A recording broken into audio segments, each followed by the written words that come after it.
Well, I love our topic today, which is kind of rethinking the channel in this X as a service world. So I guess what I'd love to start with, JB, is why do we need to rethink the channel in an X as a service world? Yeah. Well, I mean, it is kind of an existential moment, I think. So there are several factors, right? So one is obviously, software is eating hardware. More of that software is off-prem. Right. More of that off-prem software can be purchased directly by the customer, as opposed to going, through a partner. Right. And so you see products like, 365 and Dynamics and whatever, where it's possible for a customer to go, where they used to have to go through a reseller, right? Now they can go directly to Microsoft's website and sign up for the application. Now that's an extreme case, maybe a more simple case. But there is no doubt that there are more possibilities for vendor direct sales. So that's one thing. Second thing is we have to execute this layer life cycle. And the layer life cycle involves the sales motion, the customer success motion, the upsell, cross-sell, renewal motions, and all those things. And all of those have to be driven by data. To be cost effective, the adopt, the expand, and the renew, they have to be data-driven interventions, right? So where's the data sitting? Back on the servers of the vendors, right. Not the partners, the vendors. And quite frankly, the vendors have not done a nearly good enough job of enabling the partners with the data that those partners need to run success motions and all of these things. Like, we're very early days in that. And so that's a problem, right? That's a problem. And so again, you see, the vendor who could go direct and does have the data, asking themselves, who should be doing this customer success motion? Should it be a partner? I actually read an article about a big enterprise software company a couple weeks ago, and they used the word in this article. They were talking to their partners, and they used the word referral fee. Not phrase, commission. Not commission. Right. Referral fee, right? So, just find a customer and then refer them to us, and we will take the order and we will pay you a referral fee. Right. Wow. Different world. That's whoa. Yeah. There's this whole direct versus indirect and customer success across the layer model, and where's the data? That's one whole thing. Another whole thing is what's the value in VAR, right? Or what's the value of the channel? And let's face it, most channel partner companies have made money in two ways. They've made commissions, and they have done the implementation projects, right? Yep. And if you say, how many of them are really adding value to the solution, taking the vendor's solution and adding layers of value to it? Not many. Right, and it's unclear to me. We just talked about the commission side of the equation. Right. Unclear to me. Prices are going down. More vendor direct options. Revenue is ratable off a life cycle. So therefore, the vendors don't want to pay a ton of money up front to the partner. Right. So if you say, can I really count on a lot of growth in the commission side of my business? Maybe, but maybe not. And the implementations themselves, the SaaS companies are working very, very, very hard to remove and reduce the complexity of the implementation of their solutions. Right. They have got ecosystems that of other SaaS companies around their platforms, like Force.com, and those companies are again working very hard to reduce the complexity of the integrations and so forth. So do we really think if software is going to eat hardware, more of it's going to be SaaS, and the SaaS companies are working to take the complexity out to accelerate the time to value for customers because they can't get the rev rec until the customer begins to consume? Right. So is the future of the implementation business very bright? Not in all cases, right? If you still have a hardware intensive, if you're going to go, do a big data center swap out or those kind of, sure. But for a lot of partners, parts of their implementation business are going to maybe go down. So then the question is, how does the partner make money in the future? Yes. And I think there's two things. One is they have got to move on to lifecycle services, right? They've got to monetize managed services. They've got to monetize customer success. Again, the vendor, it's incumbent on the vendor to provide the data to allow them to go do that. I need access to telemetry to be able to do that. Right. Yep. Right. Otherwise, it's an economic non-starter. Right. Right. But the other thing is they have to up their game around software, data, and analytics. And there continues to be a great debate about who does the verticalization of the solutions, right? Yeah. Because I don't know how. Everybody's outcomes, which love that, right? Right.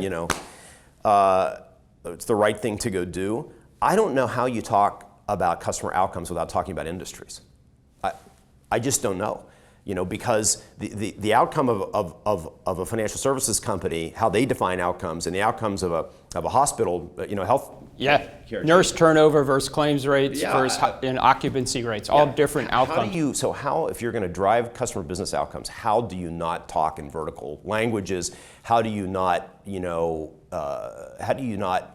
have certain features and functions in one industry that are really important, that are not important in another? And who's going to do that? And the vendors, don't want to do that. They hear cost, they hear complexity, and they're right? Because their nice horizontal solution that they can maintain one set of. They don't have to have all these vertical versions of it. They don't have to have vertical sales teams. All these things. So they're hoping that the partners will do that last mile verticalization.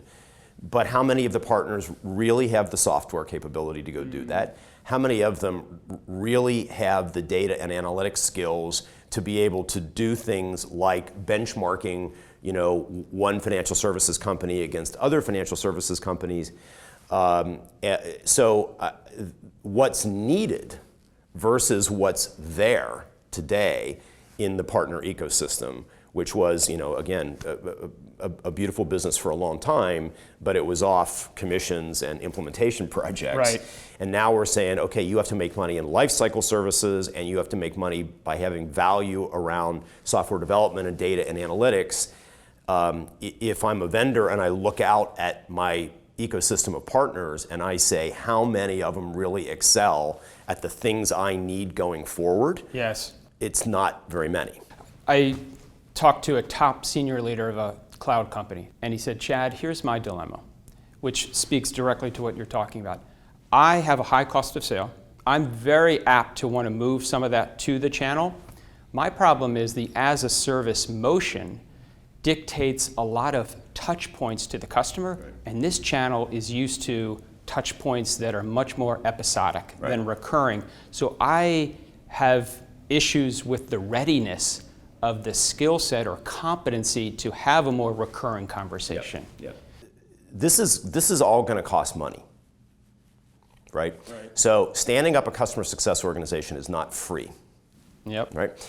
And the cost of doing that is here and now, and the revenue you get from standing up a customer success organization comes over time. So if you're the CEO of a partner and you're looking at a very, very big bill for standing up a customer success organization because your vendors are telling you, hey, you got to go do that, Right. And you say, okay, all right, I'll do that, and you watch the costs start to stack up, and then you say, when does the revenue come? Same thing with software development capability. I got to go out and hire these software engineers, I got to go do all these things. It's all front end loaded. And so, they want to know, how and when do I get reimbursed for all of this expense? Legitimate question. Are you going to reward me for doing that? How are you going to reward me for doing that? A lot of vendors have not answered that question for their partners. Right. And the other thing that really strikes me is if you take an ecosystem and you say, okay, we want the partners in that ecosystem to stand up customer success and managed services and information services and all these things. What's going to cost less?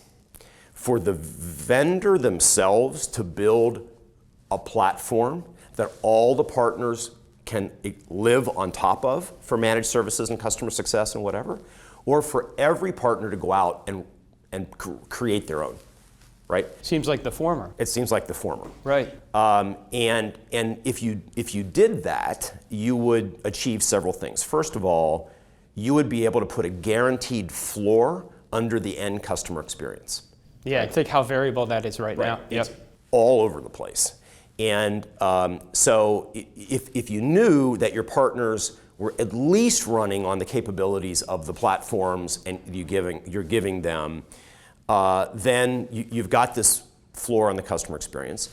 They can differentiate on top of that, right? But at least you know you've got this minimum. The second thing is all of the, this notion of created, which I think everybody's talking about now, a branded customer experience, right? So, if I deal with Salesforce, I have an experience which is different than SAP's experience, which is different than Oracle's experience, whatever it is. If you want that branded experience for your end customers, how do you ensure that if all of these partners in your ecosystem are providing these services, that there's any sense of that branded experience? In the end of the day, it costs less. Somebody's got to pay that bill, and you might as well minimize the bill. So, and who has the better balance sheet to go build these platforms and tools? The vendors or the partners? Right. Of course, it's the vendors. Right. They've got the data on the end customer's use of they've got the telemetry data. So they've got the balance sheet, they've got the data, they have vested interests in the customer experience, and yet you don't see many vendors. You see most of the vendors saying to the partners, you go do this. So we're talking about, JB, kind of a partner enablement platform, aren't we? Who writes the check for that? I know it's the vendor, but within the vendor, is it the CEO? Who writes the check and where does it get billed and who owns it and maintains it? And right. Because the channel, the channel enablement teams, they don't have that budget and they don't have that skill set. And product development isn't going to want to go do that, right? They're working on their value add over here. Yeah. So I do think the CEO has to write the check. The power of that, because if you think about the stickiness it creates, once your partners build these lifecycle service businesses on your platform, right? Which by the way, I think you can monetize, and I think that you can charge the partner to use the platform. There's new TAM that the vendors can access by actually monetizing the partners. But most importantly, once I build my managed services business on this platform, if I don't have access to the platform, my managed service business is dead. It's kind of like I sign off the platform, all the capabilities are right. lost. Yeah. So that's a stickier loyalty. Right. It's like Roach Motel. Right. Yeah. Tell me, where do we start with the partner community? There's always that concept of an 80-20 or a disproportionate amount of revenues coming through a subset of your partners.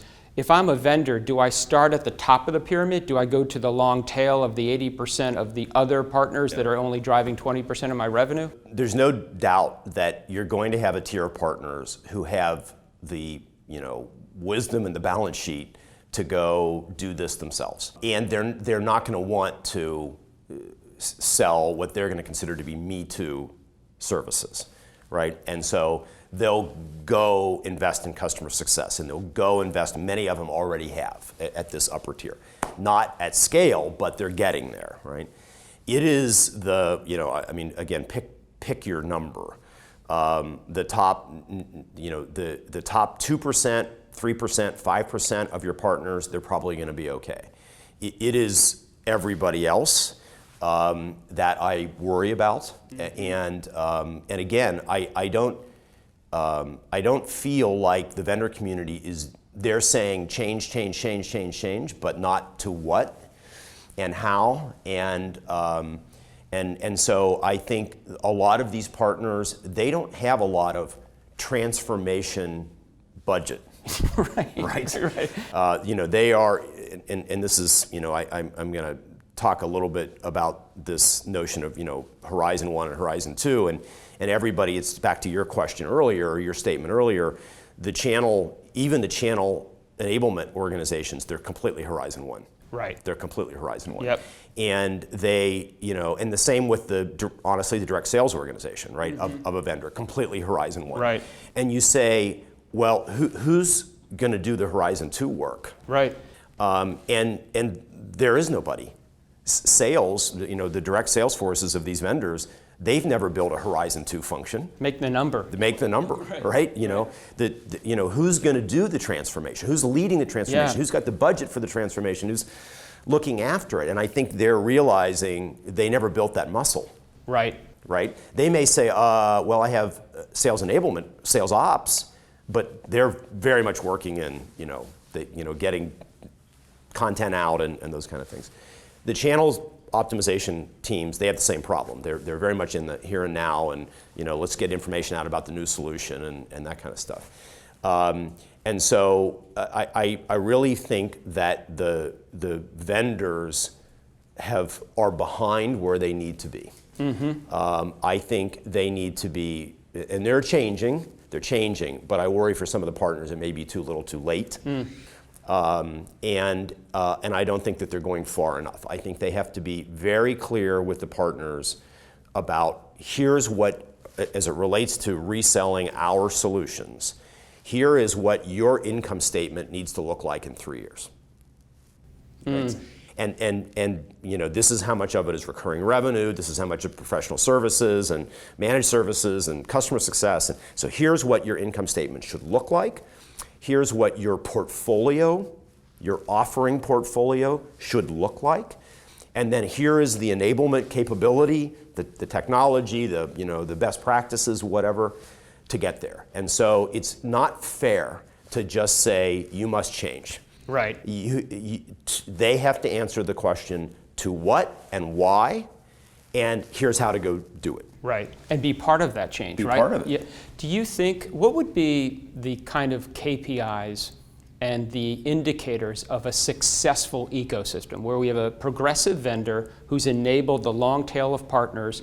How do we know what success looks like there? The two obvious ones would be the percentage of recurring revenue and the renewal rates. Everything that's growing in the industry has the word services in it. Yeah, right? I love your software as a service, managed services. That's where. And so, but it's a beautiful thing because it's subscription based, it's recurring revenue, right? And we can see the incredible value premiums from the financial community around recurring revenue, right? Predictable and so forth. So one metric would be, okay, for my partner ecosystem, how much of their total revenue is now recurring, right? And so that means they've been effective at landing subscriptions. Right. Then you would say, what's the best KPI to measure the health of the customer engagement model after the landing? It would have to be around renewal rates. Right? Now, obviously that will go on to say expansion and other things, but if you had to start off on day one and pick two KPIs, I would say percentage of recurring revenue and renewal rates. Okay. If we wanted to start small, think big, and grow this, it makes perfect sense. It needs a progressive vendor. What would your guidance be to that vendor community of how do I go take this partner enablement platform concept and go get curious on it and do something around it? I think one is the classic, make or buy decision. Okay. So there are existing software platforms out there for customer success and for managed services and those things, right? So you could go do a deal. You could go do a deal with one or more of those existing suppliers in those areas and simply create a your own white label version of that platform. Okay. That would be faster. And debatably, I don't know whether it's going to be more expensive or less expensive, but it's certainly going to be faster. And then you can rely on them to be in the business of keeping that platform up to date and getting better and better and better and better. Right. The negatives might be the cost, might be more, but I think also, how do you put your unique spin, your unique value add, your unique experience on top of that platform? Well put. Yeah. And so there's this make versus buy decision. And again, I think one has the advantage of speed, which is the buy advantage. I think one has the advantage of creating a unique experience around your brand. Okay. So I think you have to make that decision. Then you have to figure out, to your point earlier, who's going to own and operate that platform. Okay. It could be your services organization, because as we've discussed before, customer success, as an example, is a service motion with a sales result. And so even though it's a sales result, sales is not the place to put this. So services might be in the better position to own and manage it. They clearly have the managed services portfolio there. So they are probably the best owner operators of these partner engagement platforms. Right. But right now, they do not have the money. They do not have the software development capability, right? So you got to figure out make or buy. You got to figure out who's going to own and operate, and then you got to figure out who's going to write the check. And which brings me to one other point, which is, when do I have to start this if I'm a vendor? Yeah. Right. And again, I'm going to say you're already behind. But the reality is, if you look at the companies who are navigating the fish, the vendors that are navigating the fish the best, who I would say, is probably, obviously Adobe, Microsoft, Cisco, maybe Autodesk,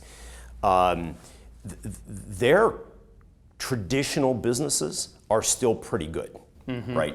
And so they're able to finance, with their traditional businesses still being fairly healthy and fairly good margins. They're in a better position to finance this. But every vendor who wasn't born in the cloud is managing the slow deterioration of their legacy business and the transformation to these new models.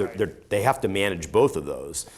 And it's not like the legacy business is going to be better next year, right, or the year after, declining. or the year after. Right. It's going like this, right? So now's the time. Yes. Now's the time. I think that there is, and I think the partners feel it 100%, that they just don't have everything they need to be successful in this new world. They see the growth of subscription as a service. They see the value that the financial analysts are placing on companies who've got recurring revenue. They really want to get there. But I just don't know that they have the resources to go do it. And I think the vendors, this is going to take time to build this. And I think they've got to get on it yesterday, which means they have got to talk to their shareholders.